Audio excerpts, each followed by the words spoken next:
In terms of sheer beauty and distinctive hydrothermal features, Yellowstone is unmatched. Established in 1872, it was the United States' first national park, and I can think of no place more fitting than Yellowstone. This special part of mainly northwest Wyoming is home to almost half of the world's geysers, is a UNESCO World Heritage Site, and has been called the American Serengeti for its wildlife viewing opportunities. I decided that a park like this was worthy of an almost 1-hour video for just the 2 days we spent exploring it. I hope you enjoy the adventure as much as we did, and be sure to stay till day 2 where we see many unique geysers going off and visit the iconic Grand Prismatic Spring. Alright, let's jump into it. We started our time in Yellowstone at the northern entrance right next to the historic Roosevelt Arch. For the benefit and the enjoyment of the people. The large arch was designed to be a triumphant symbol of your entrance to Yellowstone National Park, and it was created in 1903 with President Roosevelt laying the cornerstone.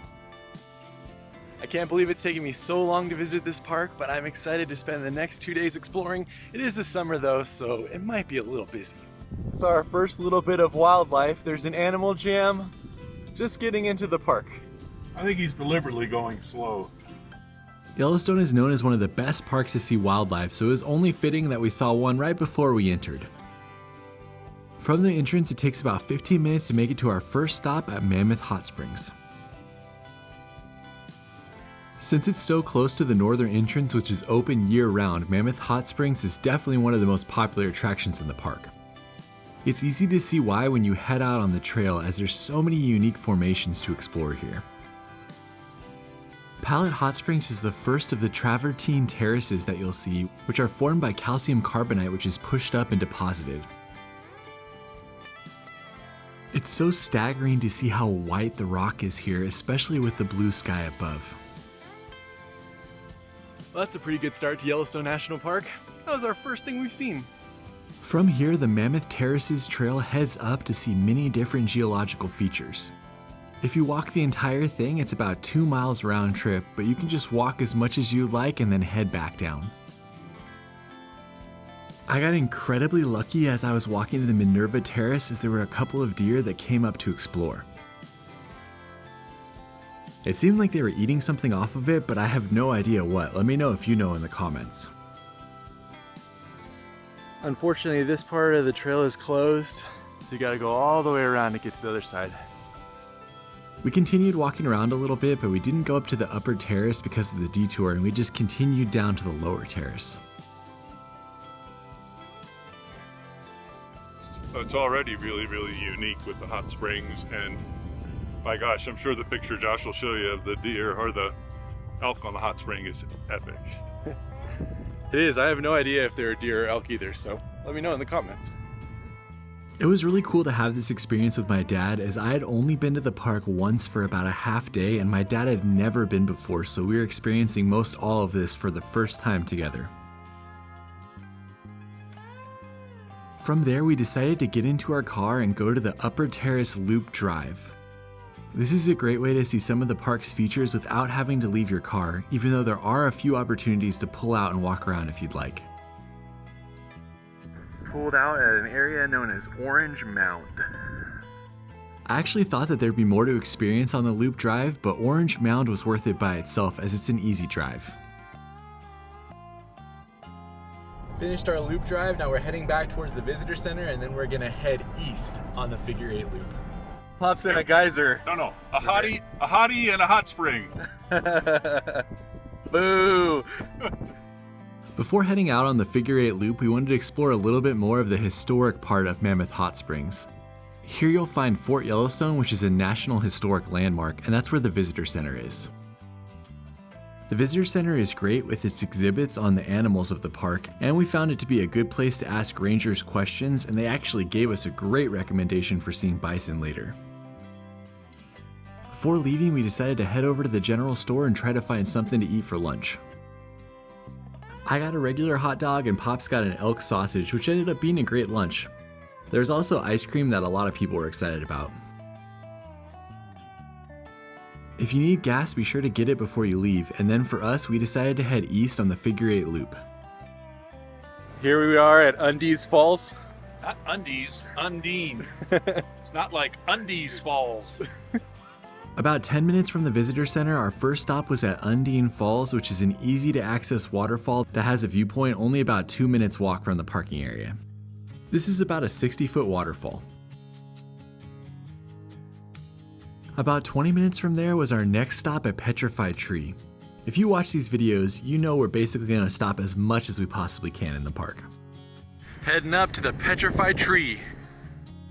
It's only about a 5-minute walk from the parking area, and if you've never seen a petrified tree, it's worth seeing. If you have though, you could probably skip this one.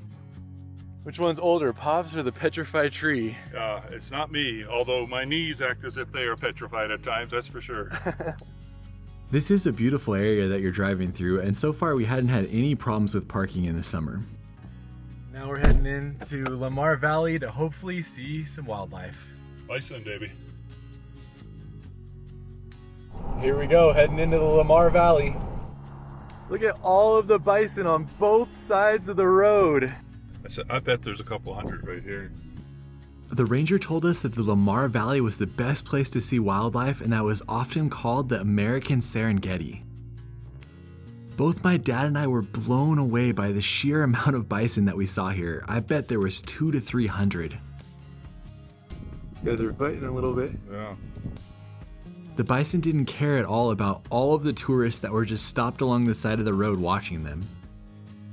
They were just doing their thing, fighting, running after each other. They'd even walk across the road if they wanted to. It was something truly special to experience. Look at all of those guys right there.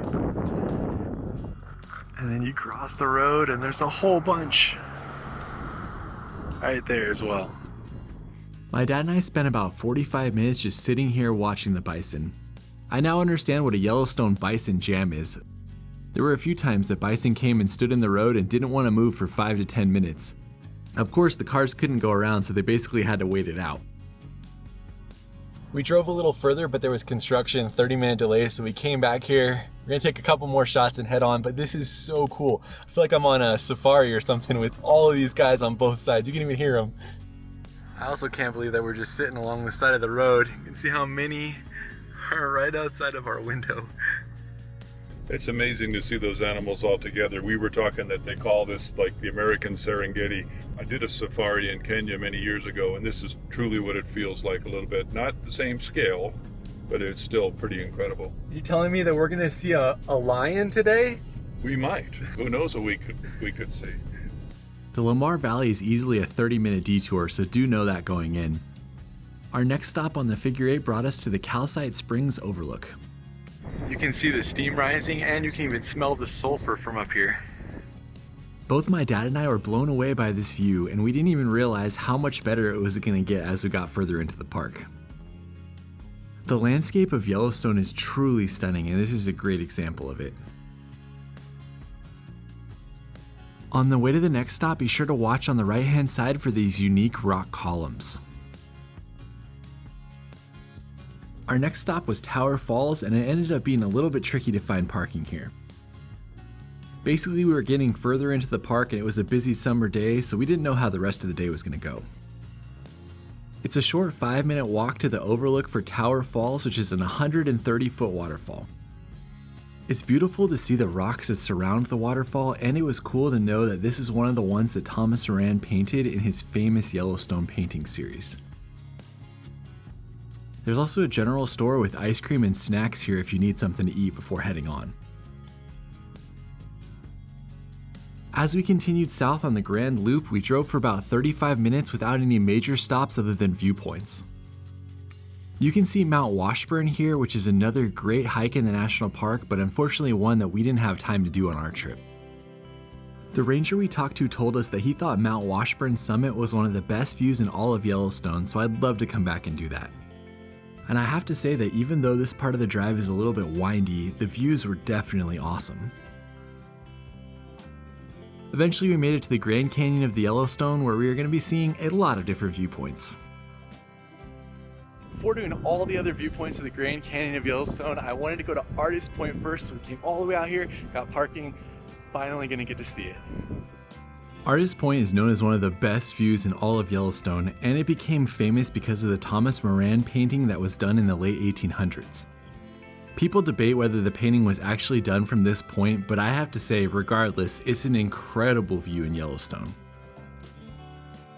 The thing that struck me was how awe-inspiring the canyon was with the steep walls and all of the different colors that were on display. It's one of those views that you'll never forget, and it's hard to even pull yourself away. It's so windy up there, so I couldn't say anything, but that's one of the best national park views I think I have ever seen. Without a doubt, it's incredibly beautiful. Oh my goodness. Leaving Artist Point, we just made our way back in a clockwise motion to hit all of the other viewpoints. Next up was Upper Falls. While this is a staggering waterfall and it was cool to see the people up close to it, it doesn't have the canyon that the previous view had. Next up, we're at the brink of Upper Falls, which is from where we were looking at before. You can see those people right at the top of the falls. That's where we're at right now. There are a few different views of the falls that you can see here, but if you want to get down to the lowest one, which you absolutely should, then it's about a quarter-mile round trip to get down to it. Getting down to the lowest viewpoint isn't wheelchair accessible either, as there's a bunch of stairs you have to take.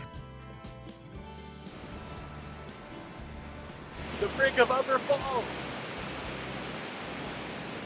Can't see all the way up. I loved being able to see the waterfall from here, as it gave you a good understanding of how much water was just pouring through it. As we continued our drive to the viewpoints, this is where we started hitting some of the famous Yellowstone summer traffic. 600 feet and a half mile. Just a reminder, if you're hiking in Yellowstone, that you're at about 7,000 feet here, so it can be pretty tough to hike. My dad's taking a breather on this one, but I'm hiking down 600 feet to the brink of Lower Falls. The brink of the Upper Falls is much easier if you want to do something easy. This one, 600 feet, less than a half mile, so it's steep going down and up. Took me 8 minutes to make it to the bottom, probably 30 minutes to make it back up. Don't underestimate this one, it's very steep on the way up, but if you think you can do it, the views here are something you will never regret. The viewpoint at brink of the Lower Falls looks directly through the canyon towards Artist Point. The waterfall itself is over 300 feet tall, and it's a little bit terrifying to be standing at the top and looking down at it. When I think of my favorite things I did in Yellowstone, this is close to the top of the list. I don't even know how to describe that. That was next level amazing. One of the coolest things we've done in the park so far. But now we got a steep walk up. Made it back up. That was a challenging uphill, but an incredible hike. Bring your patience if you do these viewpoints, as parking can be difficult and it's a one-way road, so you can't really go back and find parking. Pops is back for this one, and we're doing Lookout Point. Lookout Point, baby.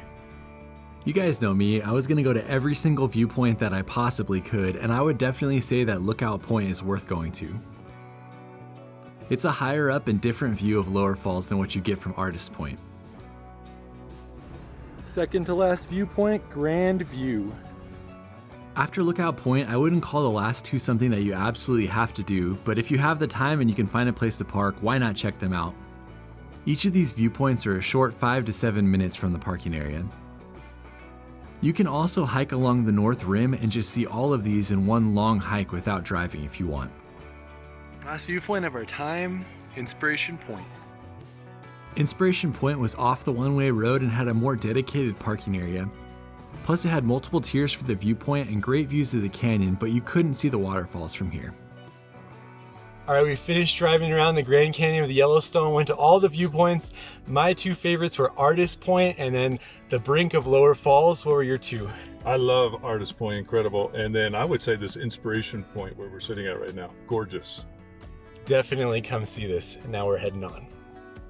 As we left the Grand Canyon of the Yellowstone and headed south, we entered the second major wildlife area, which is called Hayden Valley. We're in the middle of our second bison jam of the day. There were nowhere near as many bison as we saw earlier, but this was still a great place for animals, and we saw a couple dozen. Do note that if you're driving around this park in a time crunch, there can often be traffic jams for wildlife where people will just stop in the middle of the road and there's no way to go around them. We didn't run into it too much as there was places to pull off when we saw wildlife, but I've heard some horror stories here. Two animals in one shot, geese and bison. As we came around the bend on our way to our next stop, we saw a pullout for the North Cauldron and a bunch of different mud pots. I didn't know what to expect from this one, but it was basically just a turnout on the side of the road, and it looked down on some unique geothermal activity. Almost immediately there was another large parking area for the Mud Volcano Trail. This wasn't even on my list to visit, but it ended up being another huge highlight, and I definitely recommend it if you're driving through here. This may be one of the coolest ones we've seen yet. It's called Dragon's Mouth, and that is the perfect way to describe it. All right, that may be one of my favorite things I've seen so far, Dragon's Mouth. Pops and I were talking, The Hobbit. You can just imagine Smaug sitting back there. He's sitting back there, with his gold. That is so cool. The trail here is known as the Mud Volcano Trail, and it's about 1 mile round trip to get back to the car. It's a loop so you don't see the same thing twice, and it's well worth doing. We got lucky and saw a bison that was sitting right next to the grizzly fumarole, which is not something that I ever expected to say in a sentence. As you make your way up the trail, you'll see a green pool of water which is known as Sour Lake. You can see bubbling activity right in the middle of the lake. Next to that is another formation called Black Dragon's Cauldron. This one used to shoot up 10 to 20 feet, and it actually just started in 1948 out of nowhere. This one's so intense, it looks like it almost has waves. On our way back down, we stopped by Churning Cauldron, which actually was churning pretty good. Basking in the sulfur. That's right, in the churning cauldron. You're gonna smell like rotten eggs. That's a good way to see a different part of the park. It doesn't have the bright colors or anything like that, but all of the geothermal areas here are pretty impressive and definitely worth seeing. It was starting to get later in the day, and we had a dinner reservation for Yellowstone Inn, so we had to keep moving. It's Yellowstone, so we saw more wildlife almost immediately. This time it's an elk causing the traffic jam. Right there.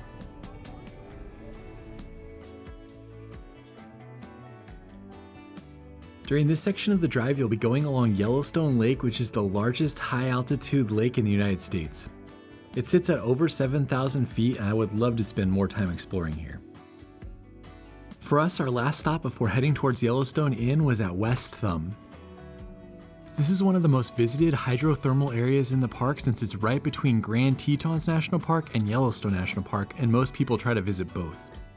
This is our last hike of the day before we hightail it to Old Faithful Inn, where we're staying tonight and where we're having dinner at 7:15, which is about 45 minutes from now.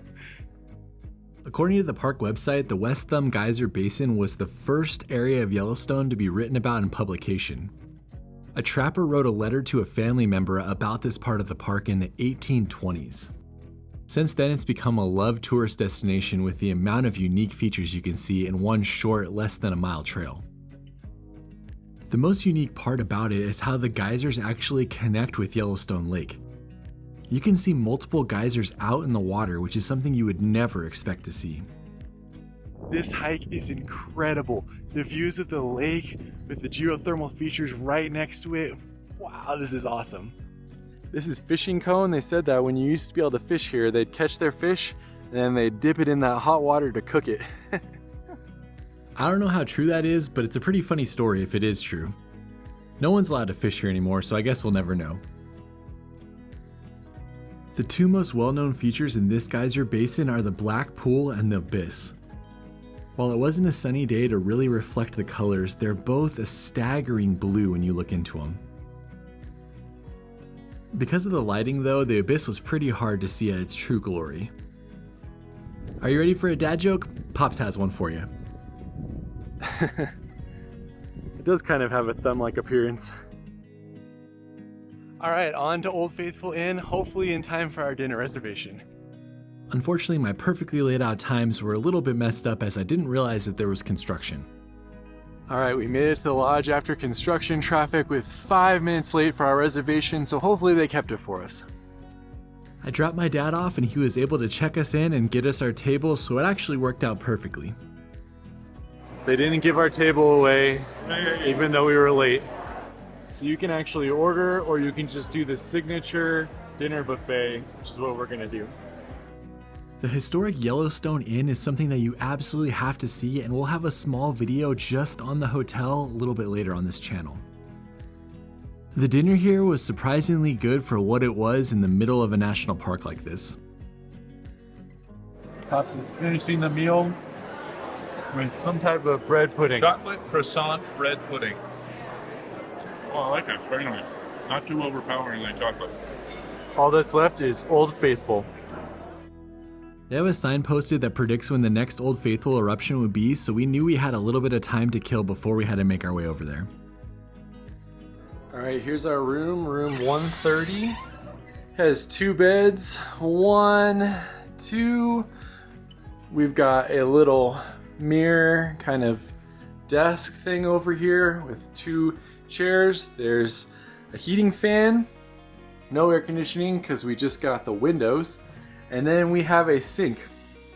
No bathroom. The bathroom is down the hall. I have to say though, this is a pretty cool historic room. I was so excited to be able to stay here as I love going to these historic hotels when I travel. Last order of business tonight is to go watch Old Faithful, which is right next to our hotel. Pops has never seen Old Faithful, so this is a first for him at sunset. How do you beat that? Pretty amazing. I'm looking forward to it. Since it was later in the day and most of the day trippers had headed to their hotels or campgrounds, there weren't a lot of people watching this eruption with us.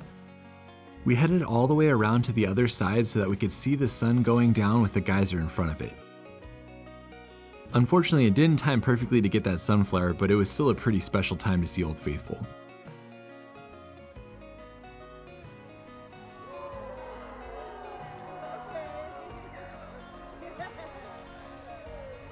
If you've never seen Old Faithful before, it's definitely a bucket list item to do, but I always find it to be a lot shorter than I expect it to be.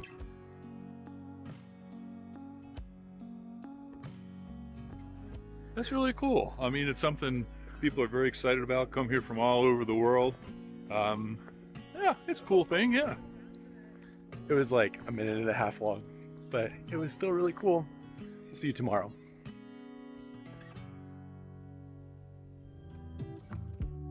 One of the coolest things about staying at this hotel is that you can actually get up and watch Old Faithful from the 2nd floor balcony if you time it right. I happened to get up about 10 minutes before it went off, and so I went out and sat on the chairs and just watched it from afar. I mean, how many hotels have you ever heard of that gives you an experience like this? Morning day 2, so cool to be able to watch Old Faithful from the deck of the hotel. Now we're going to get some breakfast.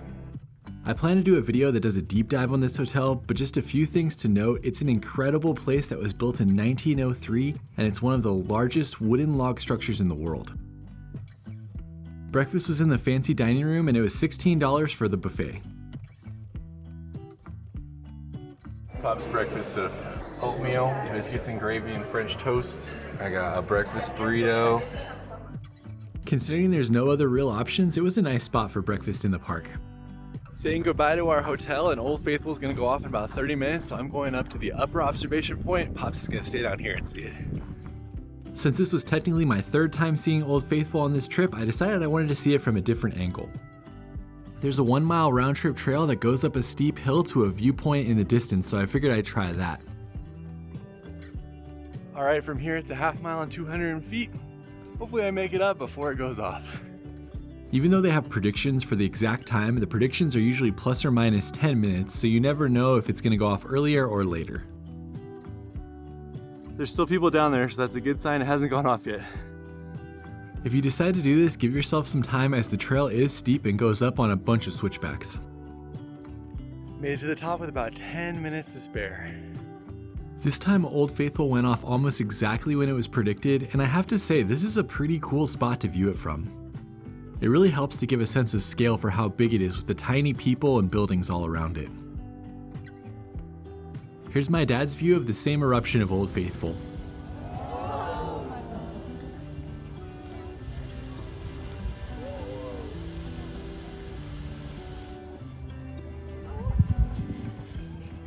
Found Pops after he watched Old Faithful as well, and now we're heading out on the upper Geyser Basin. If you can only do one trail in Yellowstone, it should either be Grand Prismatic or the upper Geyser Basin. The Upper Geyser Basin has over 100 geysers in this 1 square mile area. It actually has the largest collection of geysers in the entire world. While most of the geysers here are not very predictable and you just have to get lucky to see them, there are a couple that can be predicted throughout the day. It's not like Old Faithful though, most of them are usually predicted with a plus or minus an hour or two window. So basically if you want to see one of these, you may have to sit for a few hours just for a chance. That one's called Heart Spring. It does look like a heart.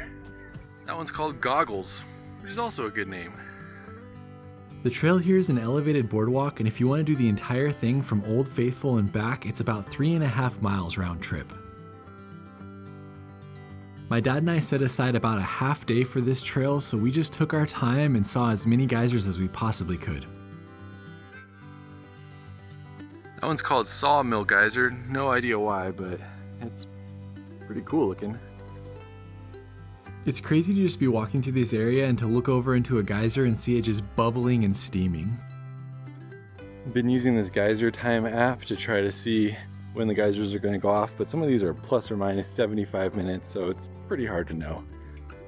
I thought one of the coolest looking geysers was called Castle Geyser, and it was right off of the main trail on a short detour. It had a ton of steam, but it wasn't going off when we were there. This is quickly becoming one of my favorite parks. The amount of unique stuff you can see here is just unrivaled in any other parks I've been to. This one's called Spasm Pool Geyser. It's pretty fun. There's lots of little eruptions all over.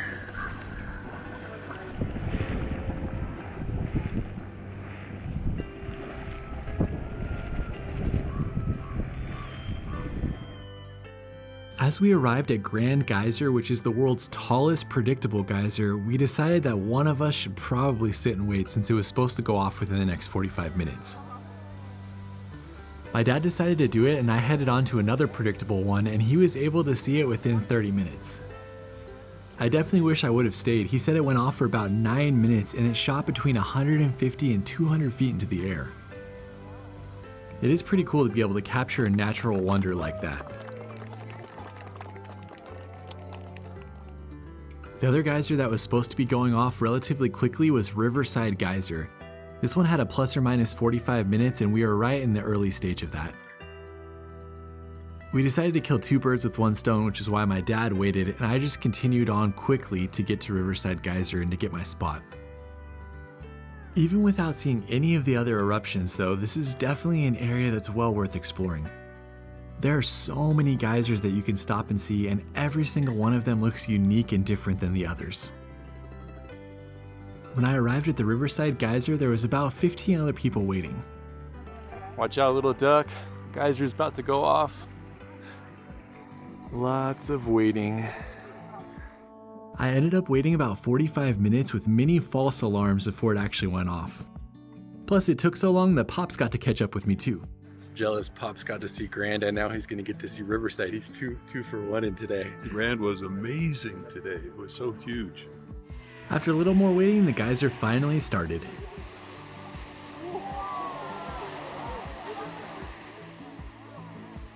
This is a cone geyser that shoots about 75 feet up in the air. And one of the things that's especially cool about this one is the angle that it shoots and the fact that it goes right into a river flowing below it. I had also seen a lot of pictures online about rainbows being created from the mist, but unfortunately I didn't see any rainbow today.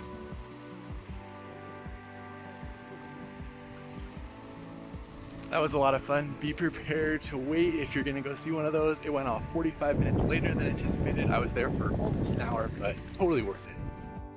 Our last stop in the Upper Geyser Basin was at Morning Glory Pool. I mean, how do you even describe this one? It's so full of color and beautiful, you have to see it with your own eyes.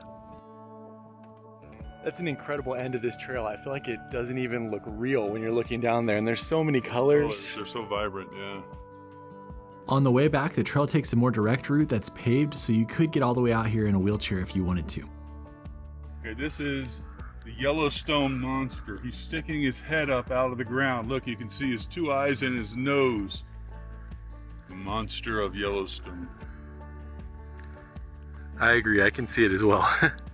Pops and I had a blast seeing the geysers today, but be sure you have enough time for them. He waited about 30 minutes for his. I waited over an hour for the one I saw. Totally worth it. Just make sure you have enough time. Right when we're getting back to the hotel, Old Faithful's going off again. Saying goodbye to the historic hotel and gonna chance our luck to see Grand Prismatic in the middle of the day in the summer. I don't know how this is gonna go. It's only about a 12-minute drive from the Old Faithful Inn to Grand Prismatic. We wanted to see the Overlook first, and we were easily able to get parking in the middle of the day in the summer, so that was a good sign.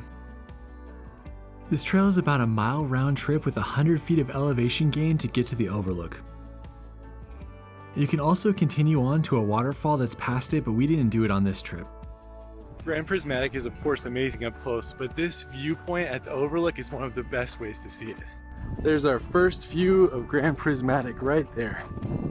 Look at how you can see the color in the smoke coming off of Grand Prismatic. Never seen that before, almost looks like a rainbow in the smoke.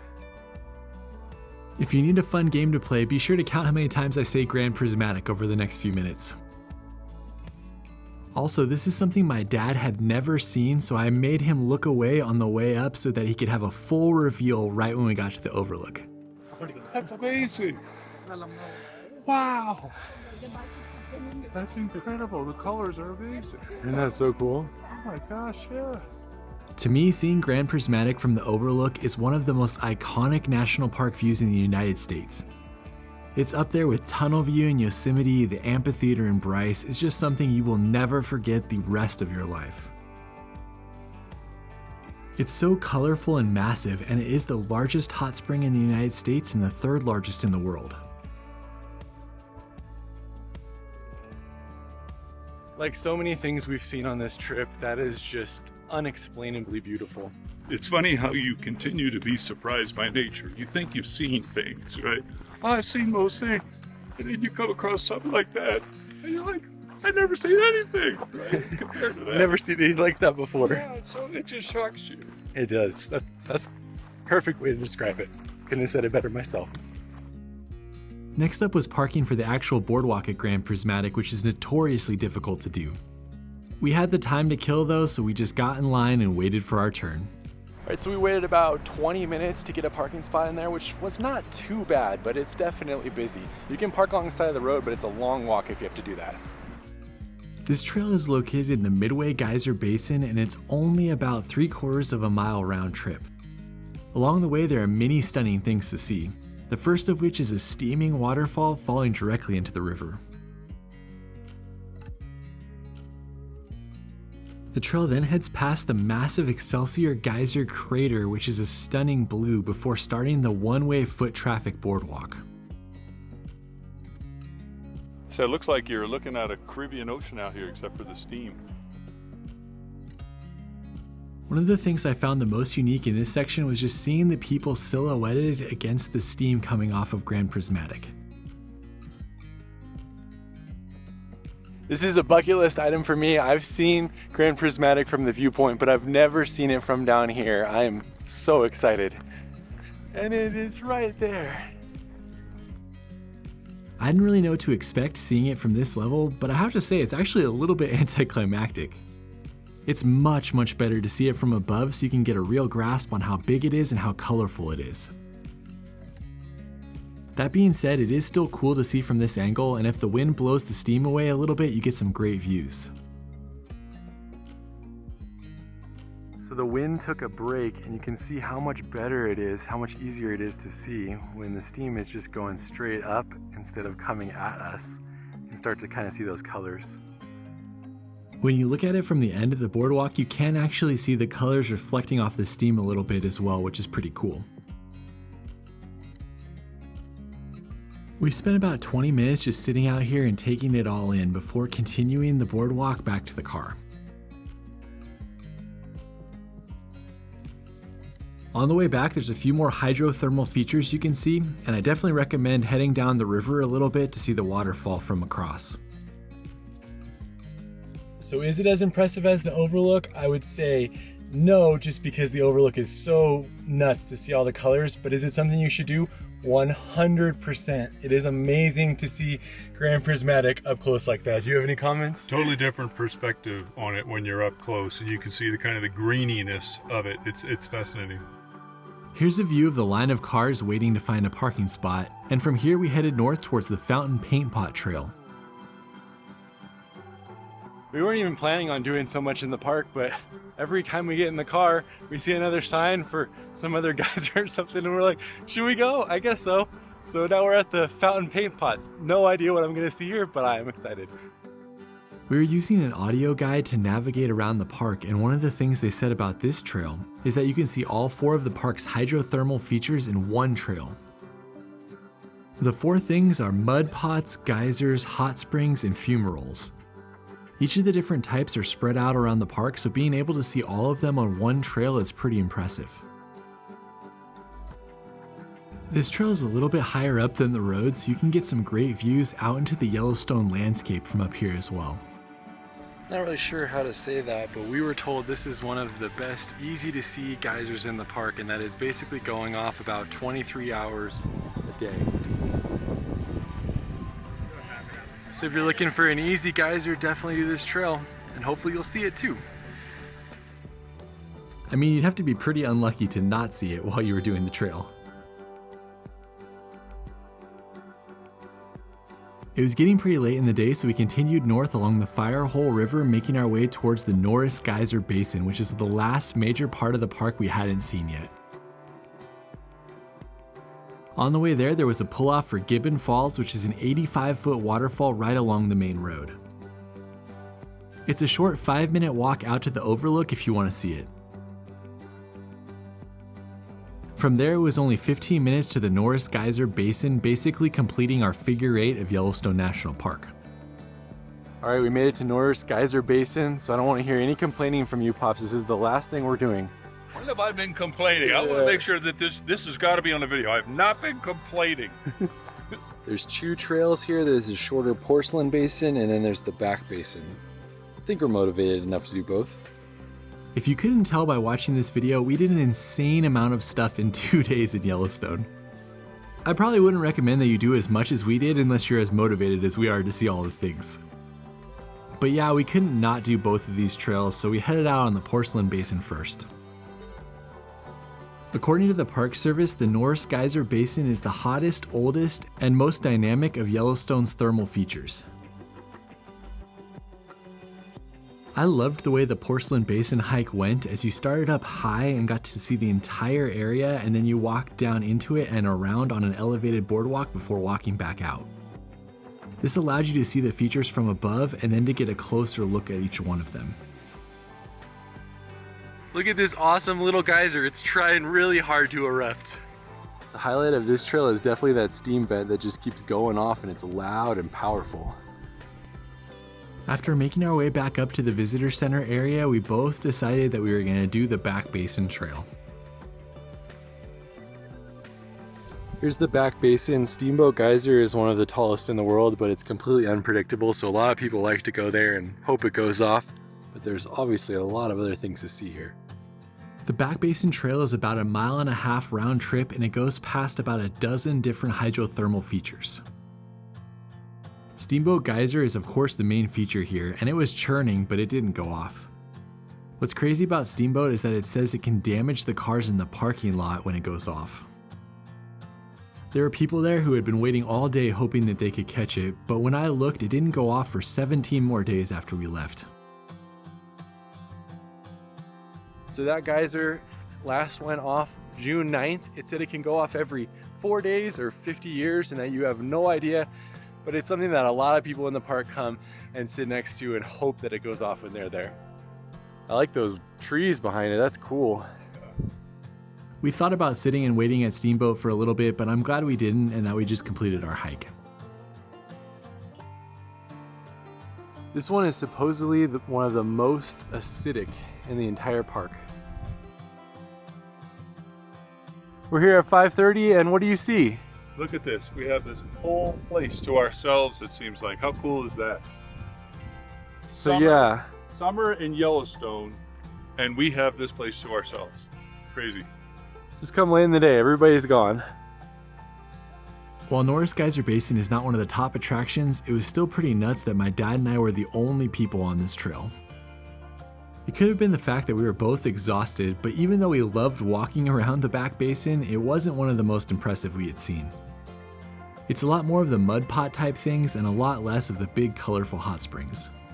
You can't really see that one, but it has a cool name, the Black Hermit Cauldron. We just walked the trail relatively quickly, but did stop at any of the ones we were interested in. Green Dragon Springs has a pretty cool looking green cave back there. There's another little geyser trying its hardest. Go, little geyser, go! Oh, he's all done. You can see how powerful Steamboat is just by the amount of damage to the trees around it. We continued exploring for another 20 or so minutes before we made it back to the visitor center and continued on to our car. From here, we started the 45-minute drive out of the park to West Yellowstone, but we wanted to take a minute to talk about our experience before ending the video. And with that, our time in Yellowstone is complete. I didn't just want to do a quick end because both my dad and I thought that Yellowstone was something truly special. To me, I felt like it was kind of otherworldly, where you were just always seeing something that you never see anywhere else. What did you think about it? The thing that knocked my socks off was the variety. The variety from like the Grand Canyon to the incredible wildlife to then all of the geothermal stuff. It's like everywhere you turned, you saw something new and unique and different. That's what really struck me. Yeah, I mean, the amount of stuff that we've seen in the last 2 days, I mean, we pushed ourselves hard. We did about 24 miles or so of hiking in the last 2 days, but it was worth it. So there you go. That's right. Hopefully you enjoyed our coverage of Yellowstone. Hopefully you come out here and see this for yourself. You have to see it. Don't be scared off by the summertime. It was totally fine for us. And with that, I guess we'll see you on the next video.